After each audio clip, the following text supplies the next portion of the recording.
listening to Give God 90, where we're not afraid of the tough biblical questions, because we will dig through the language, the culture, and the history to find the truth revealed in the words of our Creator. I wanna see the light. Hello, everyone. Happy Thursday. Glad you're here. Glad you're letting us spend some time with you. It's really strange when we're sitting here getting ready to do this, and because there's a little bit of a delay between when I speak and when it goes out live. And Myra's sitting here, and she's got the leftover music still going in one ear, and he's talking in the other. I told her it's around. It's kind of like row, row, row your boat. Oh, goodness. It's been a fun day. It really has. I hope you're enjoying your day. If you're new here, we try to have a little bit of fun every once in a while. We do. And if you're new, don't forget GiveGod90.com is out there for you. Make sure you check that out. I toyed with that just a little bit the other day, and I think there was something that was coming through on the mobile side, mobile apps, or the mobile website side that wasn't coming through on the computer side, and it took me a little while to figure that one out, but I think I've got it now. Let's hope so. Maybe.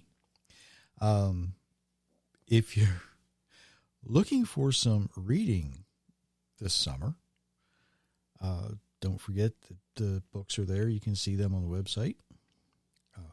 Tradition to Truth, God's Universe, God's Rules, and Inheriting Lies. They're all there for your pleasure. I actually started looking through something today.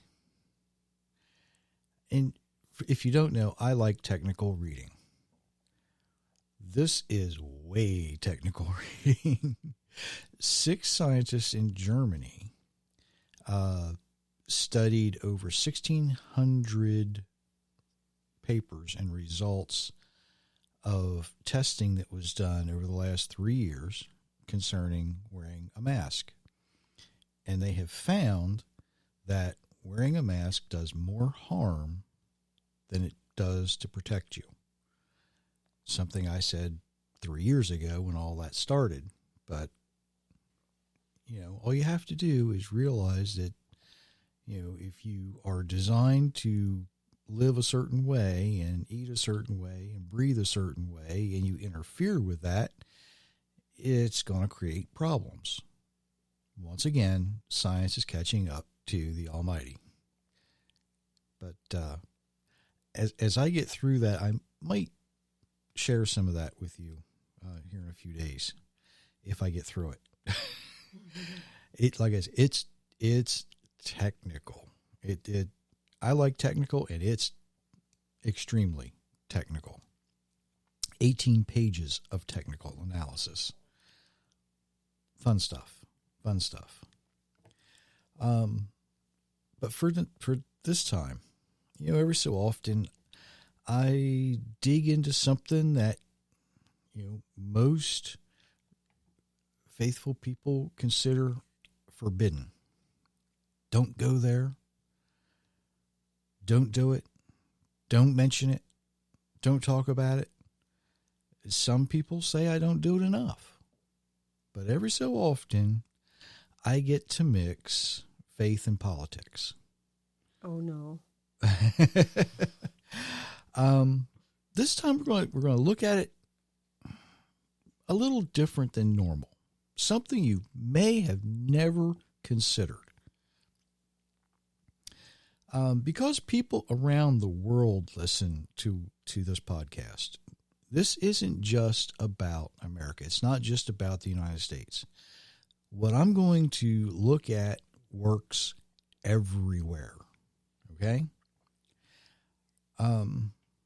Sadly, American influence isn't always the best influence sometimes. American missionaries have carried with them and shared enough that, believers around the world have adopted this really weird idea that they shouldn't be involved in any political matters. Oh, we don't deal with that. We don't interfere. We just want to be left alone. So mixing faith and politics has become a forbidden subject in the minds of way too many people. Now, if you live in a republic, such as the United States, maybe a democracy such as Greece, maybe a monarchy, or even if you live in a nation that's ruled by a dictator, you, as a believer, are able to influence the political environment around you. Did you realize that? Maybe I should say it this way. It doesn't matter what nation you live in, whether you live in a republic, a democracy, a monarchy, or you live under a dictatorship. You should, as a believer, influence the political environment around you. Some people are like, how in the world do I do that? You're going to find out.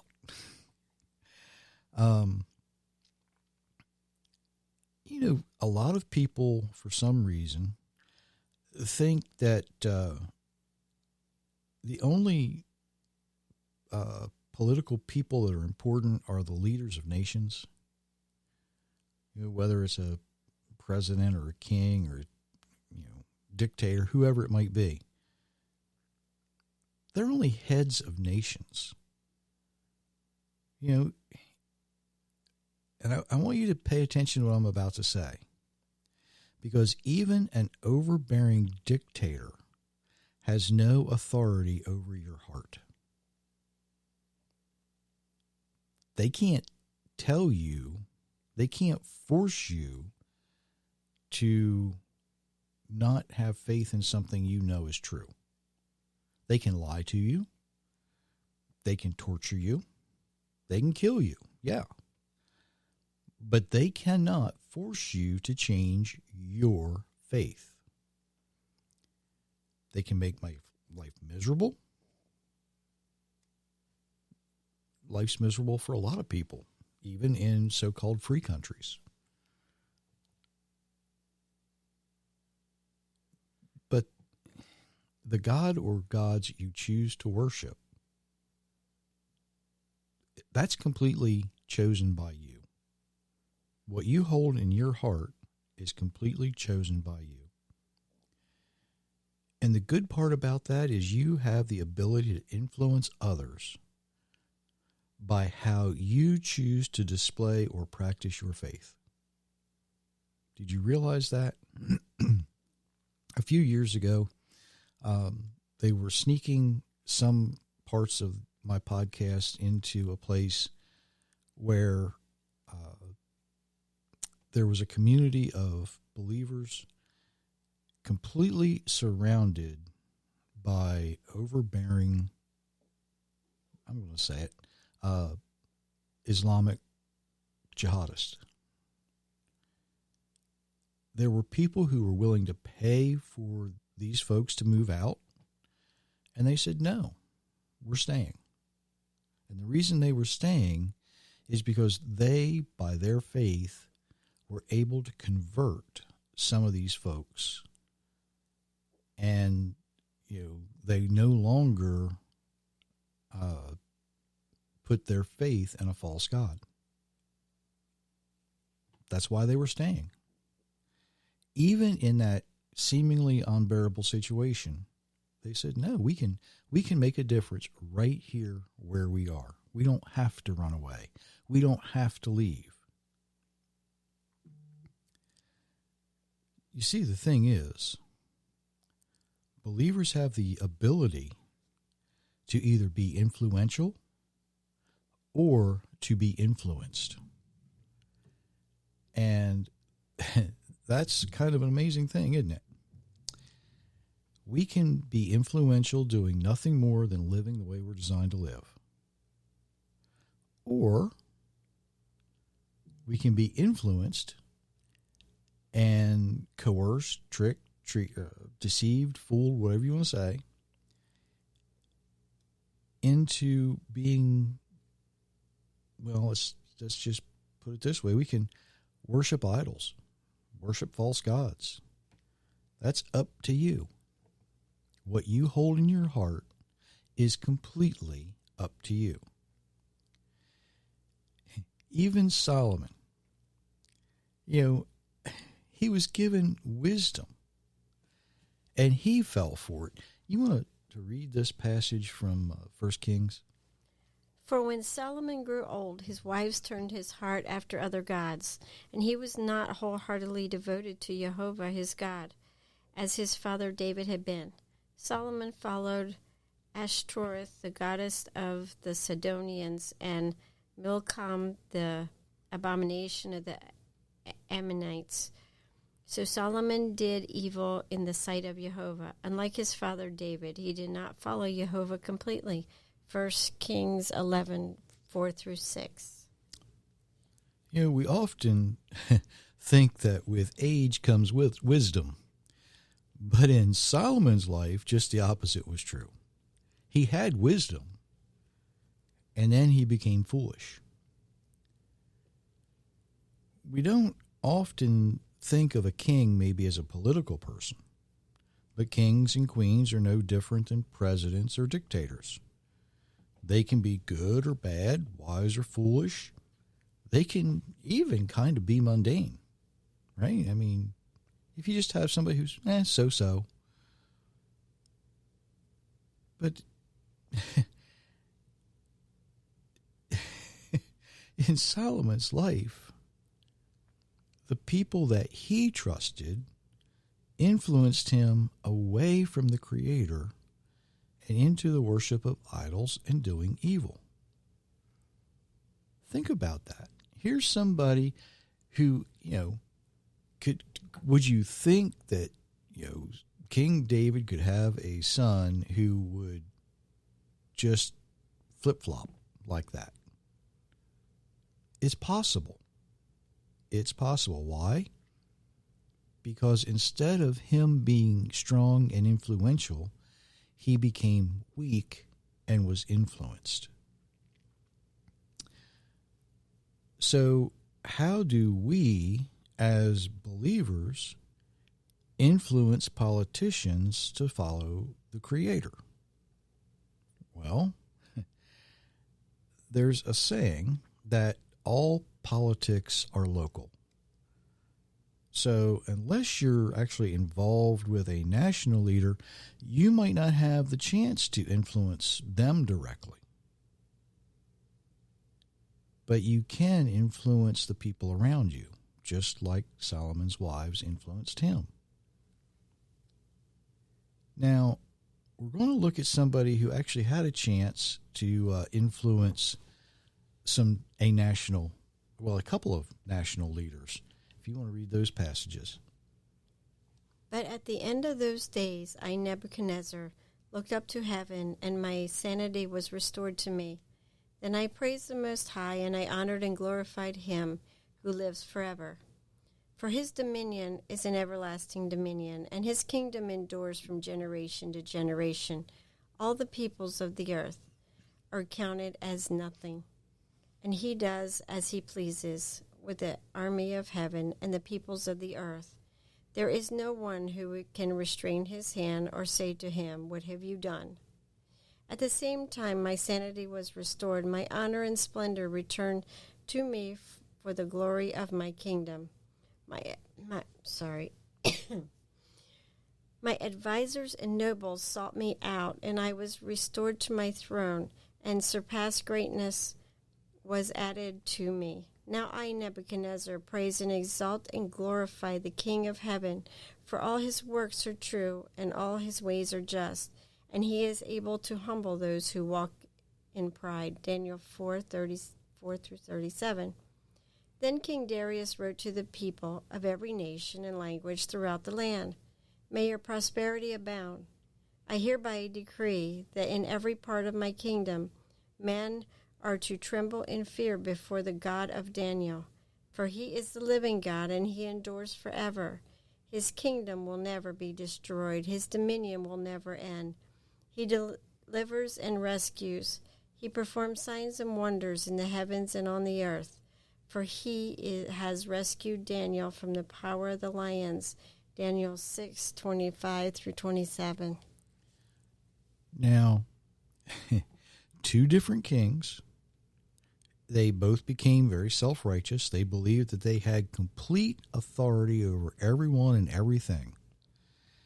And yet Daniel, because of his complete faith, his complete trust in the Creator, was very influential. Now, you've heard me talk about willing and unwilling participants, if you're a regular listener. Daniel was more than likely an unwilling participant. Remember, he was born in the land of Israel, and I'm pretty sure he would more than likely much have rather stayed there. Even though the conditions were terrible, he was part of the king's advisors in Babylon. But when he was taken into captivity, he was castrated. I sort of doubt he would have volunteered for that. It's just a hint. I might be speculating a little bit, but I think it's pretty safe to say he would not stand in line for that. The thing is, Daniel was faithful, but not to the political kings he served, even though he did the things they asked him to do most of the time. He was faithful and completely trusted his Creator. It tells us in the first chapter of Daniel that he was given wisdom and knowledge. Part of that, I have to believe, and again, I'm speculating because it doesn't specifically say this, but I think he was given the wisdom and the knowledge to know that as long as he remained faithful and followed the Creator's instructions, he would be taken care of. And he served under 4 different kings, and I think he proved himself faithful. He received messages by special messenger direct from the throne room, even though they were delayed a little bit. He had his prayers answered. He had everything there. And he was a very wealthy person by the end of his life. Daniel was someone who was directly involved with politics on a national scale. We might not consider that, when we read that, but that's exactly what he was doing. He, as an advisor to the king, he was influential. He got to put in his 2 cents. The kings trusted him because he had earned that. And he did it because he remained faithful. He didn't back down. When the kings passed a stupid rule, he didn't follow it. Now, he was willing to pay the consequences for that. Okay, I'll walk into the lion's den. I don't have a problem with that. Darius didn't like it because he really liked Daniel. But he was backed into a corner too. There's a lot of people around the world who think that being a believer in the United States is easy. Well, it may be easier than some places, but it's getting harder and harder all the time. Do you realize that near the beginning of the turn of the 20th century, so around 1900, 1918, somewhere in there, the Christian churches began to give up their authority on marriage. Up until that point in the United States, marriage was a institution that was controlled by your church, your synagogue, whatever religion you might be, whether it's Christian or Jew, whatever it was. It was controlled by your pastors. It was controlled by your rabbis. It was, the government really had no concern. But now, to be legally married in the United States, it's necessary to acquire a license. It's not issued by the church, it's issued by the government. Think about that. If an institution is not for profit, it means you get a tax deduction for contributing to that organization. Making an offering to a church is tax deductible. The leaders of that organization are often limited concerning what they can say about politics. That's why we're not. I can say whatever I want. And there's a reason for that. I don't want to be limited. I don't want to participate in their burdensome regulations. Let's put it that way. That's being nice, by the way.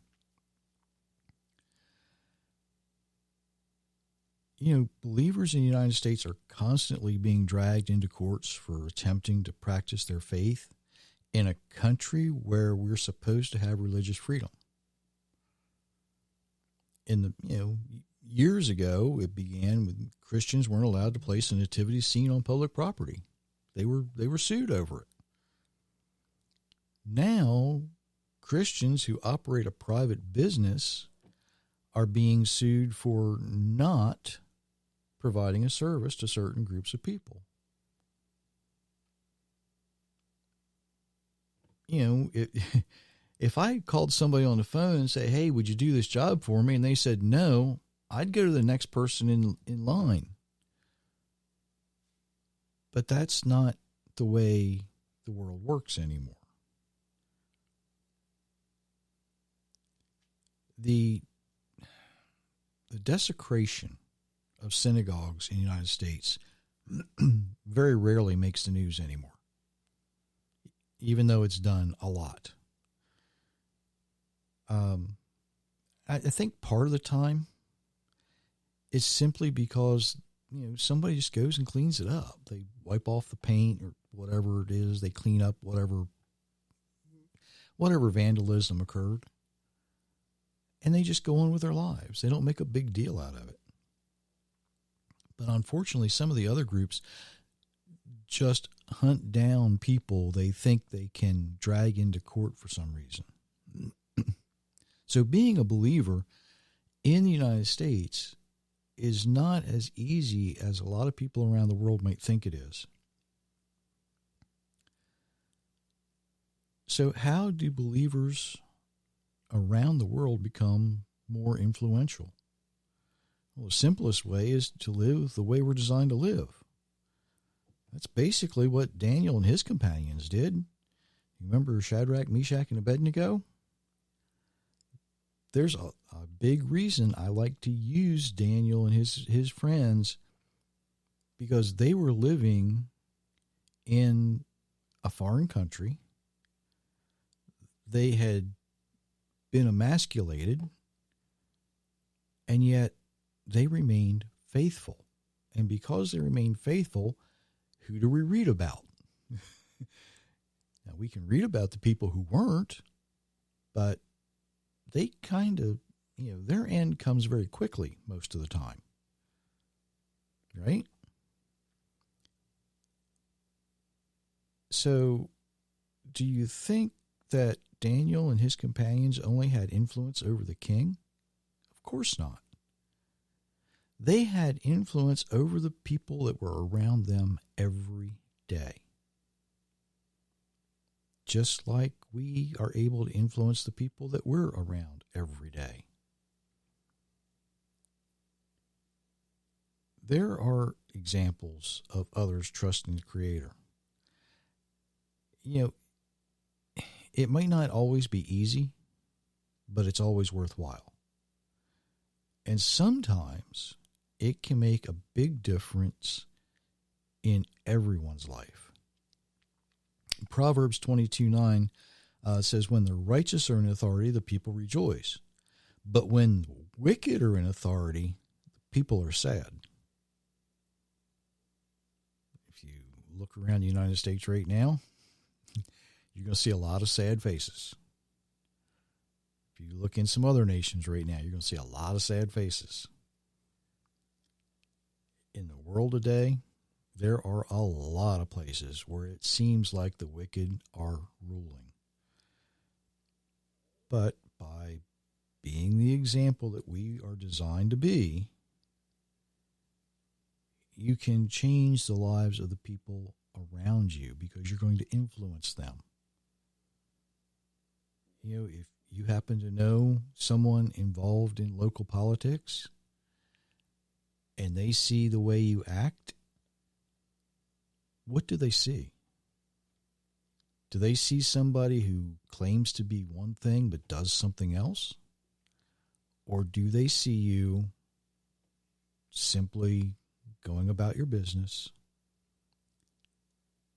living your faith? Now, I know a lot of Americans would say, well, you know, of course they see me going to church. Of course they see me doing this. Of course they see us doing that. Well, you know what else they see? Everything that you're doing that makes you appear to be hypocritical. Because they have in the back of their mind the idea of what somebody of faith should look like. And if you're not if you're either not living according to the Creator's instructions, or you claim to, but you don't, and you appear hypocritical, then the people who are looking at you are going to say, well, why should I listen to them? Why? I don't want to be like that. But by living the way we're designed to live, that is setting the best example for those folks. Are they going to be able to find fault with you? Yeah, because you're going to mess up from time to time. Guarantee it. It's going to happen. It's just that simple. You know, even David messed up. But what did David do when he did? He repented and he figured it out. Being the example. You know, you might not be able to change the political wind on a national scale like Daniel did, but you can certainly have influence over your local, close by, next door politicians. And that's where it has to start. Like it or not, we all live under some kind of political authority because we are all citizens of some nation. Some people actually hold to dual citizenship. But we all live under some kind of political authority. When we are able to influence that authority to be more righteous, everyone will be more joyous and content. But if we allow that political authority free rein because we're afraid, we hide. We don't show it. We don't share it. Well, that allows evil more power. And everyone will be miserable. Here's something to think about. If somebody's going to be miserable, let's make evil miserable. Oh, I just turned that around, didn't I? You know, why? Believers are supposed to be joyous and successful and productive. Why not make evil miserable? And the easiest way to do that is to live the way you're designed to live. to be the example of the people around you. That'll be my new tagline: make evil miserable. So don't be deceived, don't be fooled, don't be tricked into allowing someone else to influence you and guide you into serving other gods, worshiping idols, doing all that kind of crazy stuff. Make evil miserable by influencing the leaders around you to be more righteous. Now, how's that for mixing faith and politics? So, until next time. What's today's Thursday, right? Monday morning. Monday morning. So until Monday morning, many, many blessings, everyone.